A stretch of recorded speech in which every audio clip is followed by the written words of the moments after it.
passage du marché civil au marché étatique, qui montre bien, effectivement, ce rôle de la stabilisation des savoirs et de l'unification des savoirs à partir d'institutions d'abord d'avant-garde, puis ensuite leur diffusion, dissémination dans les institutions universitaires. J'arrête cette question. Voilà, il y aurait encore sur le plan historiographique la question de la sociogenèse du label école. C'est une question qu'il faudrait revoir, mais j'arrête là.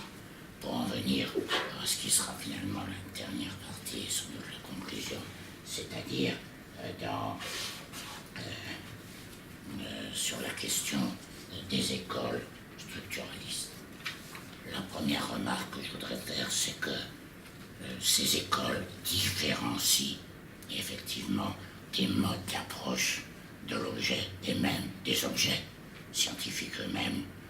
De Prague à Genève à Copenhague, on ne parle pas exactement de la même chose, même si on utilise une même référence en général pour le faire. Cette référence étant en général le cours de linguistique générale. Une entreprise de différenciation. Prague n'est pas Copenhague, Copenhague n'est pas New York, New York n'est pas Genève, etc., etc., c'est d'accord. Pourtant, on peut s'empêcher de remarquer qu'il y a bien un seuil en 1928. Je pense qu'il y a là quelque chose d'extrêmement important. L'émergence de ces écoles se différenciant les unes des autres, tout en se regroupant sous un parapluie unique, qui est celui du cours de linguistique générale de Saussure. Ces écoles sont absolument contemporaines du premier congrès international, non pas de linguistique, si vous l'avez noté. C'est pas le premier congrès mondial de linguistique, c'est le premier congrès mondial des linguistes.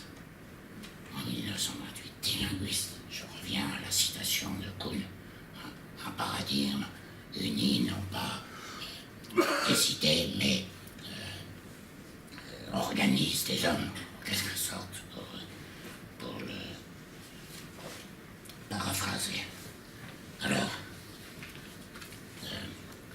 ce cours génial de 1928, après la guerre 14-18, ça se passe donc à La Haye. Et ça se passe à La Haye, vous savez pourquoi? Parce que ça ne peut se passer ni à Berlin, qui était la capitale de la linguistique, mettons, avant 14, ni à Paris, qui est devenue la capitale mondiale de la linguistique avec Meillet et sa puissance organisationnelle, en terrain neutre, donc, à La Haye, aux Pays-Bas. C'est la première chose. Il faut se souvenir, deuxièmement, que le colloque de 28 n'est pas, le congrès international des linguistes de 28, n'est pas un colloque sans programme, hors programme. Il en a un. Il s'agissait, c'était la question posée en quelque sorte, c'était l'objectif posé par les organisateurs de formuler les principes généraux qui permettent de manière optimale de décrire toutes les langues du monde. Vous savez ce qui s'est passé également, c'est pour la partie générale, Trubetskoy, Jacobson, Bailly et Karczewski, dans une certaine mesure, qui ont emporté en quelque sorte l'Assemblée, au point que le secrétaire du colloque dans son compte-rendu de clôture, écrit ceci: comme Monsieur le ministre de l'Instruction publique l'a si bien dit, et comme cela a été relevé après par Monsieur Meillet, ce congrès était un acte d'émancipation. C'était un coup d'essai, c'était une tentative. La linguistique était devenue depuis longtemps une science autonome. Moi, je souligne cela, je pense que c'est cela qui était effectivement en jeu en 1928.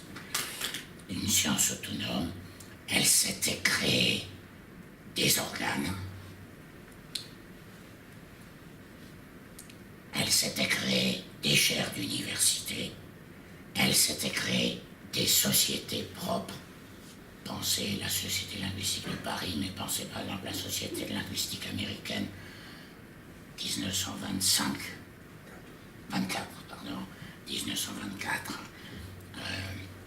et beaucoup d'autres sociétés. C'est une société dans ce cas-là, et qu'est-ce que c'est que ce colloque qui réunit des sociétés et des chaires, si ce n'est une association professionnelle. C'est une profession qui est affirmée en 1928. C'est un champ, donc, peut-être au sens de Bourdieu, à la fois concurrentiel, bien évidemment, mais dont les aspects concurrentiels en 28 sont effacés de la manière suivante. Mais cette semaine-ci, pour la première fois, elle a, au grand jour et devant le forum du monde entier, plaidé ses propres causes, arrangé ses propres affaires, défendu ses propres intérêts, fait signe de sa vie, de son esprit, de sa mentalité propre, et cela non seulement sur le domaine des langues indo-européennes, c'était l'autre enjeu évidemment du colloque de 28, sortir du 19e siècle, aborder l'ensemble des langues du monde, titre de l'ouvrage de Meyer Cohen, les langues du monde, mais de toutes les langues mondiales. C'est là, messieurs, un premier résultat des plus importants que je me hâte de vous signaler. Meyer reprendra cela dans Linguistique historique et Linguistique générale dans un article. Jacobson reprendra à la fois Meyer, Schrinen, etc., etc. Il y a là quelque chose dont on n'a peut-être pas tout à fait mesuré. Ça ne concerne pas que les formes d'organisation, c'est le dernier point. C'est le dernier point. Bien évidemment, ces formes d'organisation n'ont pas leur finalité en elles-mêmes. Quel a été le résultat de ce premier congrès? Eh bien, Schrinen continue, et je trouve de manière tout à fait intéressante pour nous de la manière suivante. Notre congrès, messieurs, fut une tentative, un coup d'essai. Mais voici que sur un certain point, il a déjà d'un bond atteint les confins de l'idéal, c'est-à-dire sur aucune des propositions, c'est-à-dire, pour quel est cet idéal? L'idéal, ça va être le consensus, justement. Sur aucune des propositions, il n'a été nécessaire de procéder au scrutin. Autrement dit, on n'a pas besoin de voter. C'est extraordinaire comme remarque. Quelques-unes de ces propositions ont été passées, comme ne se prétend pas, à un vote proprement dit. Il n'y avait pas à voter. D'autres, plus générales, c'est moi qui dis, exprimant soit affirmation, soit souhait, ont été adoptées immédiatement à l'unanimité des voix, sans qu'il y ait besoin de voter. D'autres encore ont été adoptées après avoir été modifiées, séance tenante, ou dans une commission ad hoc de travail. Nous avons adopté sans contredire la valeur de la phonétique expérimentale, la valeur de l'enquête linguistique et des questionnaires, donc sur des questions de méthode, la distinction entre parenté linguistique proprement dite et parenté culturelle. On entend Jacobson en sous-texte. Nous avons appuyé le vœu que la linguistique géographique et historique doivent marcher de pair, écho des propositions des Pragois sur synchronie et diachronie, et nous avons souligné l'assertion des néolinguistes que toutes les créations du langage sont empruntables. L'école genevoise, ça désigne, mais je n'arrive pas à relire, ça désigne en vérité Trubetskoy, Jacobson, Karczewski et Bailly. L'école genevoise a terminé la présentation par concernant les corrélations dans le cas d'un système phonologique donné et nous a trouvé bien dociles. Cette idée nous a trouvé bien dociles. Voilà. Donc, je termine les écoles de linguistique dites structurales, ce qu'on a appelé le structuralisme et qu'il faut appeler les structuralismes, naissent paradoxalement et se différencient les unes des autres sur le fond de cette unité qui est un résultat en 1928, car comme le souligne le compte-rendu de Schrinen, c'était acquis avant. C'était acquis avant, pourquoi? Vraisemblablement, pense-t-il à la mise au point pendant 10 ans de l'alphabet phonétique international qui a été l'occasion de rencontres multilatérales, mondiales, et qui est arrivé effectivement à un résultat. Il pense à ce que Bergogneau décrit comme le passage au marché étatique, c'est-à-dire à la création de chaînes, mais aussi de sociétés, d'associations. Il pense à l'autonomisation de la linguistique, et je pense qu'il faut entendre là, en 1928, l'autonomisation définitive de la linguistique par rapport à la philologie et aux disciplines littéraires et philologiques. Bref, enfin, un dernier aspect de ce colloque de 28 est l'émergence de ces écoles de linguistique. Elles sont, qu'elles soient ou non proches des universités, des cursus, quel que soit leur mode de transmission, elles sont bien contemporaines d'un moment de professionnalisation de la linguistique qui est déjà décrit, si je m'en souviens bien, dans l'article de Bloomfield sur la création de la Société de linguistique américaine, qui est repris par lui en 1945 pour faire un bilan, en quelque sorte, de son existence, etc. Voilà. Conclusion, il n'y en a pas donc particulière. Je vais couvrir des pistes où je pense que beaucoup de réponses seront apportées dans les jours qui viennent. J'ai lu attentivement les interroutes et je vous remercie.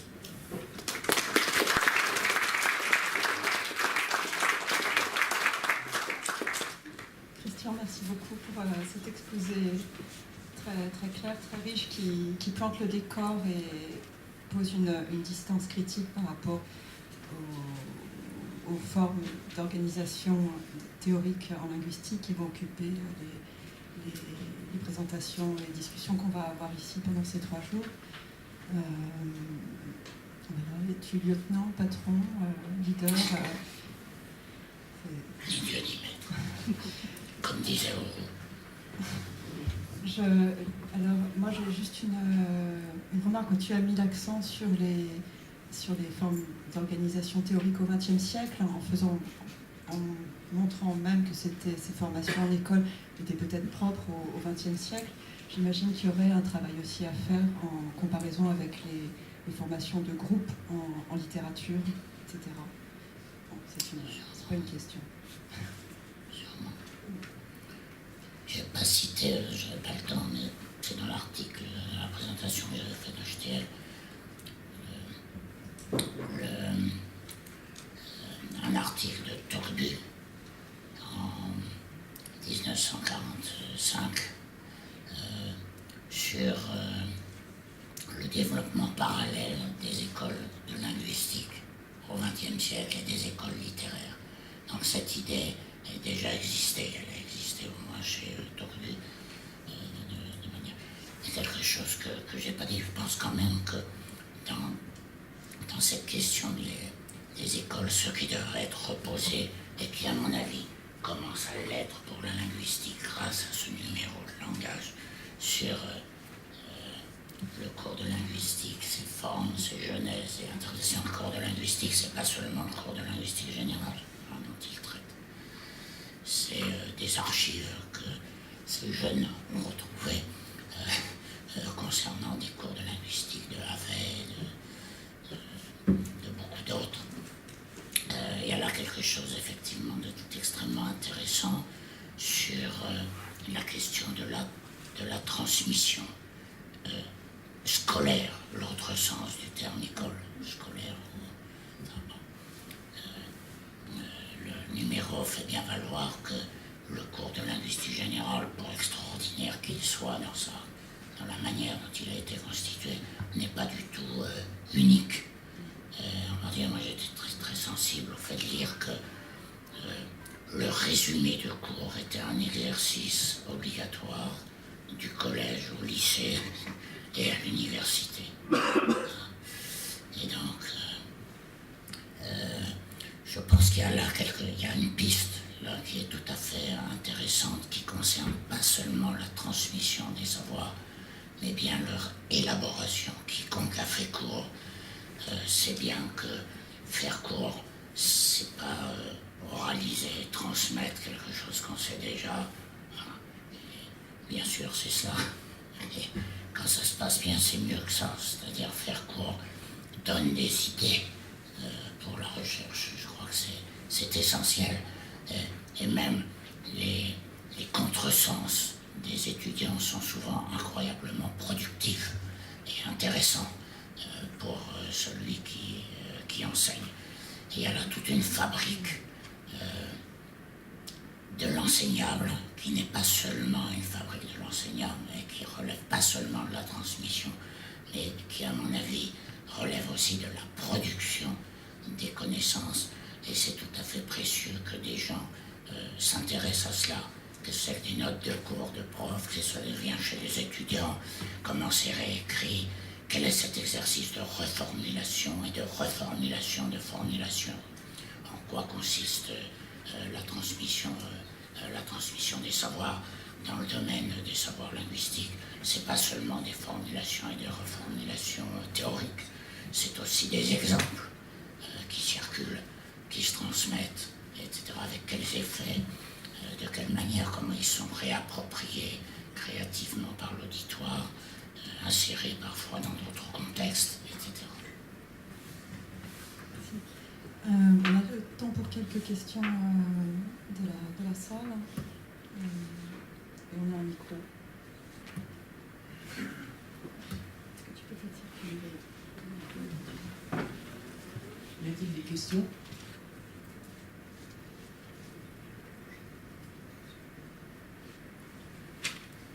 Oui, merci beaucoup. Alors j'ai pensé à la question psychologique des leaders aussi.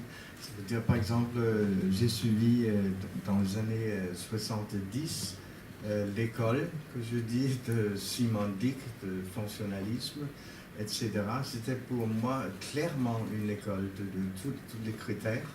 Et j'ai discuté ça avec Simon Dick. Il a dit, oh non, ce n'est pas une école, ce sont des personnalités différentes qui ont quelques idées communes, etc., qu'on discute. Et ça veut dire, et c'est la même chose avec des personnages de l'école de Copenhague, si on dit comme ça, qu'on dit, non, c'est pas une école, mais c'est... alors, c'est intéressant, c'est toujours, si on est vu de la personne, de l'individu, alors nous sommes plus indépendants que vu de dehors.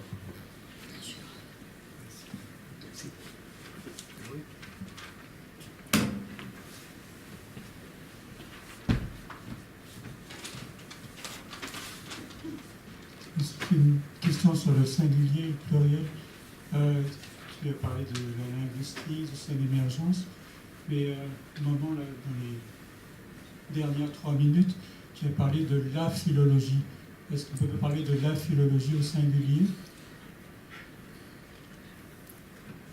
Non. Continue. Mais je pense que, bon, il y a quand même à la fin du 19e et au début du 20e une tendance à homogénéiser l'adversaire. L'adversaire, c'est le passé quand on est jeune. L'adversaire, c'est les vieux, c'est-à-dire les philologues.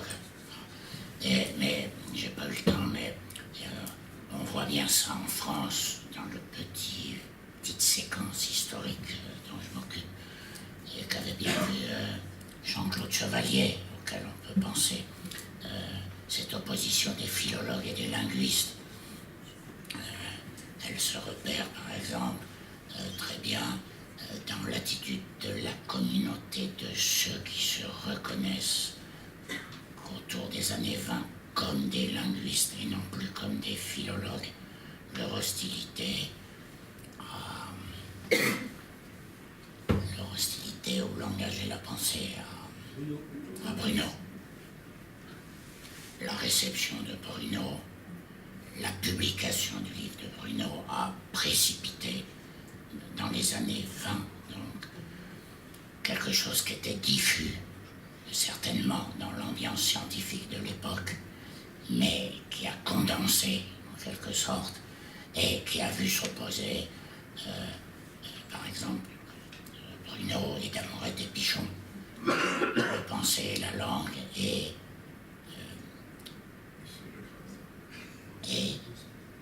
la grammaire de Damorette et Pichon qui s'intitule Des mots à la pensée. On ne peut pas avoir. Voilà, tu vois, il y a eu cette opposition-là. Dans les manuscrits de Saussure, un certain nombre sont consacrés à l'exécration de la philologie par rapport à la linguistique. C'est, je crois, le débat, ça a été un des enjeux, en tout cas, du colloque de 28, qui a été d'affirmer l'identité professionnelle de la linguistique par rapport à ce qu'ils appellent la philologie, mais qui regroupait sûrement des choses extrêmement différentes.